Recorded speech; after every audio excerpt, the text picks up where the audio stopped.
کا پہلا فتنہ جو ہے وہ حضرت عمر کی شہادت ہے، اور امت کا آخری بڑا فتنہ حضرت حسین کی شہادت ہے۔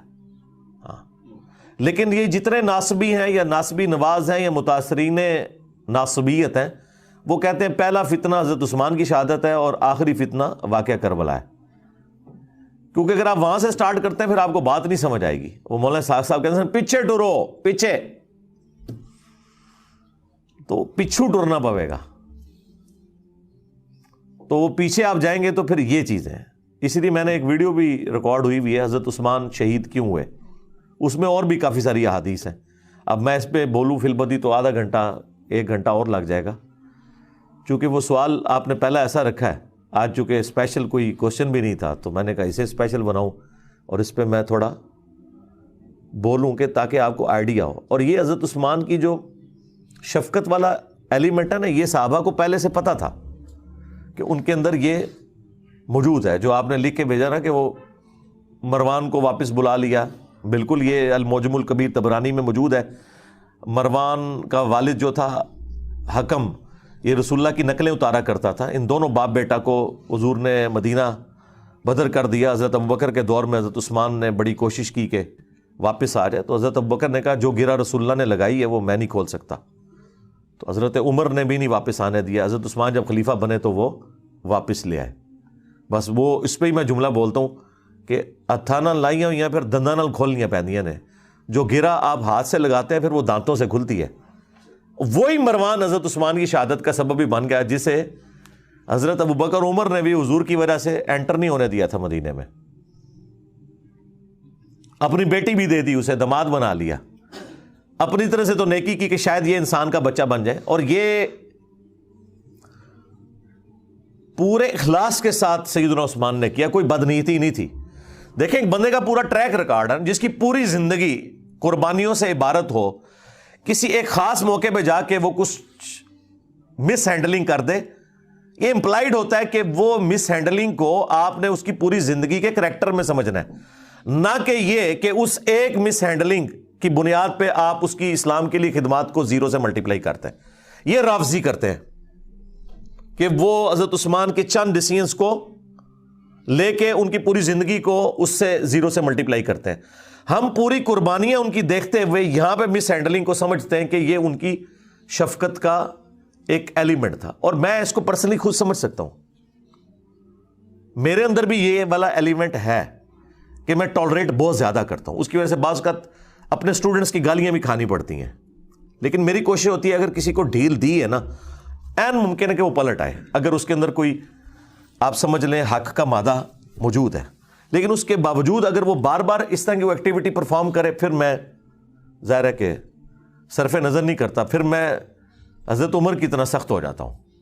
لیکن پہلے حضرت عثمان والی نرمی میرے اندر موجود ہوتی ہے اپنے ہر اس اسٹوڈنٹ کے لیے جس کے لیے میں چاہتا ہوں کہ یار اس کے اندر کوئی اصلاح کا معاملہ ہو سکتا ہے۔ اب مجھے وہ تفصیلات بتانے کی ضرورت نہیں، نہ عام بندوں کو اس کی ضرورت ہے، وہ ہمارے مینیجریل ایشوز ہوتے ہیں، لیکن جب ونس مجھے کلیئر ہو جائے نا، کرسٹل کلیئر، پھر میں حضرت عثمان والا ایٹیچیوڈ نہیں کرتا، شروع میں رکھتا ہوں، بعد میں پھر حضرت عمر والا ایٹیچیوڈ، سیدھی سی بات ہے، پھر والی بات نہیں ہوگی۔ تو یہ مروان ہی پھر اسی نے مور لگائی تھی، آپ کو پتہ ہے، محمد بن ابی بکر اور 300 ساتھیوں کے قتل کا فتویٰ لکھ دیا تھا جب مصر کے گورنر کی شکایت آئی تھی، تو حضرت عثمان نے تو یہ لکھوایا تھا کہ وہ گورنر معزول اور محمد بن ابی بکر گورنر، اور مروان نے خط میں لکھا کہ جیسے ہی یہ پہنچے ان ساروں کو قتل کر دو، اور خط لادہ سے حضرت عثمان کی مور لگا کے بھیج دیا۔ وہ تو راستے میں جب وہ ایک گھوڑ سوار جا رہا تھا تو محمد بن ابی بکر کی نظر پڑ گئی، وہ بڑے شارپ تھے، انہیں کہا ہے کام پہ ہے ساڈے نال، منو نہ منو، اس کو پکڑا دو، خط نکل آیا۔ پھر وہ سارے واپس آ گئے، حضرت عثمان کے گھر کا گھیراؤ کیا 40 دن تک، پانی تک بند کر دیا۔ تو وہ غصہ تو وہ صحیح نکال رہے تھے، لیکن جو ایکٹیویٹی پرفارم کر دی وہ بہت ایکسٹریم تھی۔ اور دوسری طرف حضرت عثمان کی بھی شرافت ہے کہ انہوں نے اپنے حق میں کوئی تلوار کسی کو نہیں اٹھانے دی، ان کو تو اندازہ نہیں تھا کہ یہ پروٹیسٹ جو ہے اس لیول تک چلا جائے گا۔ اور وہ جو گورنر تھا مصر کا عبداللہ بن سعد ابی سرا، وہ بھی حضرت عثمان کا بھائی لگتا تھا رشتے میں، اور یہ وہی تھا جو کاتب وہی مرتد ہو گیا ہوا تھا. سنن نسائی اور ابو داؤد میں حدیث ہے. اور حضور نے 4 بندوں کے لیے فرمایا تھا کہ یہ غلاف کعبہ میں بھی چھپے ہونا، انہیں قتل کر دینا ہے. یہ بھی لحاظ نہیں کرنا کہ غلاف کعبہ کے اندر ہے کہ کعبے کی حرمت ہے، ان کے لیے حرمت بھی اٹھ جائے گی. ان میں سے ایک بندہ تھا، حضرت عثمان نے اسے اپنے گھر چھپا لیا. سنن نسائی میں، ابو داؤد میں، یہ میں نے کربلا والے ریسرچ پیپر میں ڈالا ہوا ہے سب کچھ. اللہ کے حضور کے سامنے پروڈیوس کر دیا، کہا یا رسول اللہ میرے کہنے پہ اسے معاف کر دیں. اب یہ تو بنتا ہی نہیں تھا، جب اللہ کے نبی کا حکم آ گیا تو وہ تو سب سے اوپر ہے. اب حضور کو غصہ تو آیا، ناراضگی تو ہی، آپ نے اپنا چہرہ انور پھیر لیا. حضور کے غصے کا اظہار بس اتنا ہی ہوتا تھا، اور یہ بہت بڑی بات ہوتی تھی، آپ چہرہ انور پھیر لیں. حضرت عثمان دوسری طرح سے آیا، یا رسول اللہ میرے کہنے پہ معاف کرتے. ٹھیک ہے، 3 دفعہ ریکویسٹ کی، آپ چہرہ پھیرتے رہے. چوتھی دفعہ حضور نے کہا چلو ٹھیک ہے. وہ جب حضرت عثمان اس کو لے کے خوشی خوشی وہاں سے نکل گئے، حضور نے فرمایا تم میں سے کوئی ایک بھی ایسا نہیں تھا جو اسے قتل کر دیتا. جب تم دیکھ رہے ہو کہ میں اپنا چہرہ انور پھیر رہا ہوں تو تم اس کا مطلب نہیں سمجھ رہے تھے کہ اس کو نہیں چھوڑنا. کاتب وحی تھا. کاتب وحی مرتد ہونے کا مطلب ہے کہ حضور کی نبوت کو چیلنج کیا اس نے کہ یہ نعوذ باللہ من ذالک، یہ سب کچھ فراڈ چل رہا ہے. جس طرح بخاری مسلم میں ہے کہ ایک کاتب وحی کہتا تھا کہ محمد کو تو کچھ پتہ نہیں، جو میں لکھ دیتا ہوں وہی قرآن ہوتا ہے. تو حضور کو اتنا غصہ ہے، آپ نے فرمایا یہ مر گیا، زمین اسے قبول نہیں کرے گی. بخاری مسلم کے الفاظ ہیں، اس کو دفناتے تھے، زمین اٹھا کے پرے پھینکتی تھی. یہ معجزہ لوگوں نے دیکھا، اور لوگوں میں مشہور ہوا کہ شاید یہ رات کے وقت حضور کے ساتھی اسے نکال کے باہر پھینک دیتے ہیں. انہوں نے بہت گہری قبر کھودی، پہرا دیا، پھر لاش صبح باہر پڑی ہوئی تھی. پھر ان کو پتا چل گیا کہ بھائی یہ اس نے حضور کی نبوت کے اوپر ہاتھ ڈالا ہے. یہ ہونا ضروری تھا کیونکہ قرآن کے اوپر ہی تو سارا ایک معاملہ چل رہا تھا. اگر قرآن ہی ڈاؤٹ فل ہوتا ہے تو پھر نبی علیہ السلام کی نبوت تو سٹیک پہ لگ جانی تھی. وہ بھی کاتب وحی تھا، اور اس نے سورہ آل عمران، سورہ بقرہ حضور سے پڑھی ہوئی تھی. یہ لوگ کاتب وحی کو فضیلت کے طور پہ پیش کر رہے ہوتے ہیں. 2 کا تو میں نے آپ کو حال بتا دیا. ایک مرتد ہو کے مرا اور لاش اس کی باہر نکل آئی، اور دوسرے کو حضور نے کہا یہ غلاف کعبہ میں چھپا اسے قتل کر دینا، عبداللہ بن سعد ابی سرا. تو حضور نے فرمایا کہ جب تم دیکھ رہے ہو کہ میں چہرہ اقدس پھیر رہا ہوں تو اسے مار کیوں نہیں دیا تم نے؟ تو صحابہ نے کہا یا رسول اللہ آپ ایک دفعہ ہمیں آنکھ سے یوں کر کے اشارہ کر دیتے نا تو ہم اسے نہ چھوڑتے. آپ نے فرمایا نبی کے لیے شایع نہیں کہ وہ آنکھ سے اشارہ کرے. نبی کے اخلاق اتنے بلند درجے کے ہیں کہ وہ اس طرح کا معاملہ نہیں کر سکتا کہ وہ آنکھوں سے اشارے کرے. ٹھیک ہے، یعنی بڑے کلین سلیٹ لوگ ہوتے ہیں انبیاء.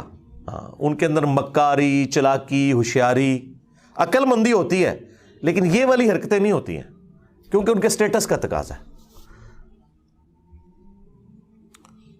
بس وہی پھر آپ دیکھ لیں، اسی کی وجہ سے پھر وہ پورا معاملہ تلپٹ ہو گیا. لیکن بہرحال جب حضرت معاویہ رضی اللہ تعالیٰ عنہ خلیفہ بنے یا بادشاہ بنے، اس وقت بھی عبداللہ بن سعد ابی سرا یہ زندہ تھا، لیکن یہ حضرت معاویہ کے ساتھ پھر نہیں ہوا.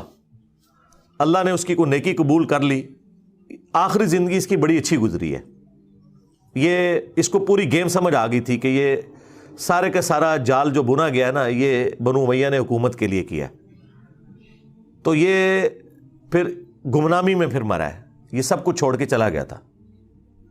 تو باقی ہم تو رضی اللہ تعالیٰ عنہ ہی کہتے ہیں، ظاہر نبی الاسلام کی رسپیکٹ کی وجہ سے. تو اسی لیے مولانا مودودی رحمہ اللہ نے خلافت و ملوکیت میں یہ ساری چیزیں بڑی تفصیل کے ساتھ ڈسکس کی ہیں، اور ہم نے وہ مقدمہ احادیث سے ثابت کیا. یہ سب کچھ احادیث کے اندر لکھا ہے. ابھی نئی خلافت و ملوکیت پرنٹ ہو کے آئی ہے، اس میں تخریج بھی ہوئی ہے. جہاں احادیث کے حوالے تھے وہ بھی انہوں نے لگائے ہیں. جہاں اہل سنت کی جو بڑی بڑی صحابہ پہ کتابیں ہیں نا، الاستیاب ابن عبد البر کی، ابن اثیر کی اسود الغابہ، اس کی شرح ابن حجر کی الاصابہ، وہ سارے ریفرنسز لگائے ہیں. تاریخ طبری کے، ابن کثیر کے، بخاری مسلم، ابو داؤد ترمذی نسائی ابن ماجہ میں جو چیزیں موجود تھیں وہ بھی، وہ پوری نئی پرنٹ ہو کے آ گئی ہے، بڑی اچھی. تو بڑی تفصیل کے ساتھ مولانا مودودی نے سٹیپ وائز ان سارے ایشوز کو اس میں نقل کیا کہ کس طریقے سے یہ ڈاؤن فال چلتا گیا، اور اس کا ذکر اگلی الہامی کتابوں میں موجود تھا. اسی پہ میں کنکلوڈ کرتا ہوں، پھر بقیہ سوالات لیتے ہیں. ابو داؤد میں ایک حدیث ہے کہ حضرت عمر نے اپنے دور خلافت کے اندر ایک پادری کے پاس بھیجا اپنے خادم کو اور کہا کہ اس سے پوچھو کہ تمہاری کتابوں کے اندر میرے بارے میں کیا لکھا ہوا ہے. تو اس پادری کو جب بلا کے لائے وہ، تو حضرت عمر نے جب پوچھا تو انہوں نے کہا کہ ایک آہنی دیوار ہیں آپ، لوہے کی طرح. وہی جو بخاری مسلم میں الفاظ ہیں کہ میری امت اور فتنوں کے درمیان دروازہ عمر ہے، جب تک یہ دروازہ ہے نا فتنے نہیں شروع ہوں گے. تو یعنی وہ جیسا یہ کہتے ہیں نا بزرگان سامنے ہے سب کچھ، تو وہ حضرت عمر وہ بزرگ تھے جنہوں نے روحانی طور پہ نہیں، اپنی مینیجریل سکلز کی وجہ سے فتنوں کو دبایا ہوا تھا. ٹالرنس تو زیرو تھی نا جناب، بالکل.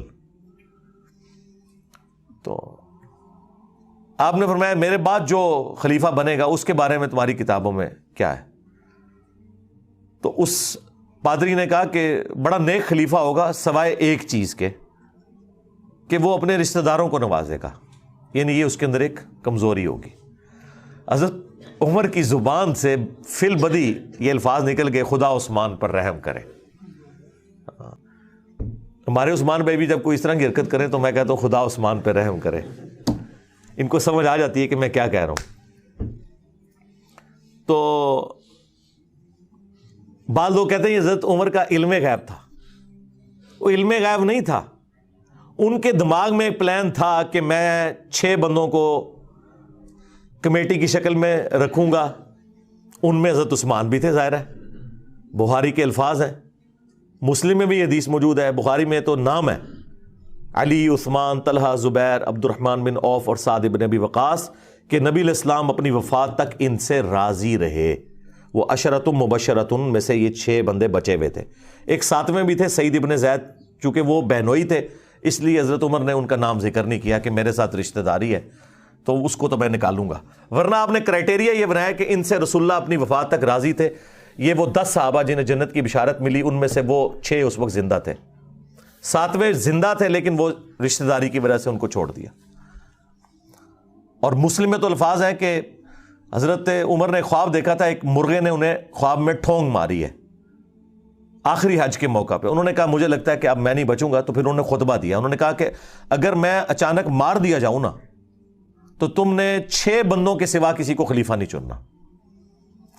مسلم میں وہ 6 بندوں کے نام نہیں تھے، بخاری میں وہ 6 آ گئے. یعنی وہ شروع سے حضرت عمر کے دماغ میں پلان تھا.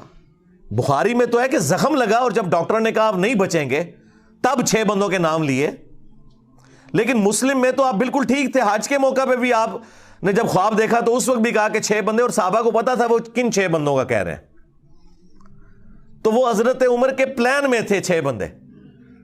تو اس پورے پلان میں دیکھیں اگر ایک پادری آ کے کہتا ہے تو انہیں پتا تھا ان 6 میں سے کون سا ایسا بندہ ہے کہ جس کے اندر یہ کمزوری ہے. اور پیچھے ٹریک ریکارڈ ہے کہ اس نے عبداللہ بن سعد ابی سرا کو بھی لا کے معافی دلوائی حضور سے، اور دوسرا مروان بن حکم اور اس کے والد کے لیے بھی سفارشیں کرتے رہے پوری زندگی، حضور سے بھی، حضرت ابو بکر سے بھی، عمر سے بھی. پوری نہیں ہوئی لیکن کرتے تو رہے نا. اس کی وجہ سے وہ ٹریک ریکارڈ تھا. تو اس کی وجہ سے انہوں نے کہا یہ کوئی علم غیب نہیں تھا، اسیسمنٹ تھی. پھر کہا اس کے بعد جو خلیفہ ہوگا، تو ان کا اس کے بعد جو خلیفہ ہوگا نا وہ تو لوہے کا میل ہے. تو حضرت عمر کو بڑا غصہ آیا. انہوں نے کہا بدبودار، یہ کیا کہہ رہا ہے تو؟ ان کا حضرت خلیفہ بڑا نیک ہوگا لیکن مسلمانوں کی تلواریں نیام سے باہر آ چکی ہوں گی، اس کا پورا دور خلافت جنگوں میں گزرے گا. اور وہ دیکھ لیں حضرت علی کا دور خلافت، جنگ جمل، صفین، نیروان، یہ اگلی کتابوں میں بھی چیزیں موجود تھیں، اور بھی کافی ساری چیزیں، لیکن وہ پھر سینسر میں کر دیتا ہوں. بس اتنی بتاتا ہوں کہ جس سے آپ کو اوورال ایک سینیریو کلیئر ہو جائے.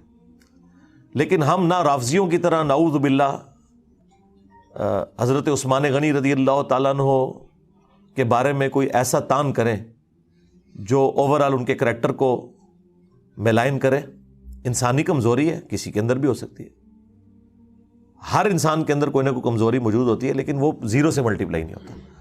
اور نہ ہم ناصبیوں کی طرح کہ ہم حضرت عثمان کے پیچھے بنو امیہ کو چھپائیں.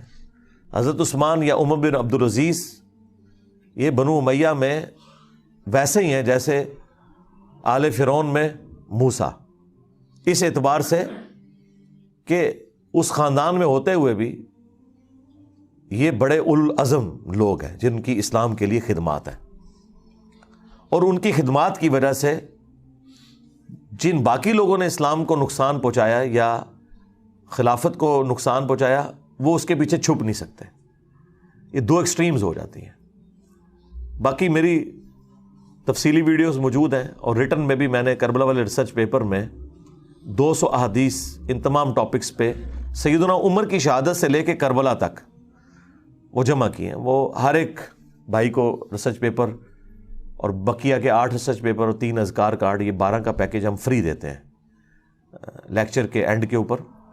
اور پوری دنیا سے لوگ رابطہ کر سکتے ہیں یہاں, لیکن ایڈریس پاکستان کا دینا ہوگا. تو ہم فری بھجواتے ہیں, صرف TCS کا 500 کا خرچہ آتا ہے ہمارا, باقی ہم دیتے فری ہیں. وہ آپ منگوا سکتے ہیں 032159000162. صبح 9 سے شام 5 بجے تک یہ فون کھلا ہوتا ہے, آپ رابطہ کر سکتے ہیں. اس پہ واٹس ایپ بھی بنا ہوا ہے, تو وہ آپ کو ریسرچ پیپرز فری بھجوا دیں گے. تو وہ آپ پڑھیں اور PDF ڈاؤن لوڈ کر لیں ahlsunnatpak.com سے.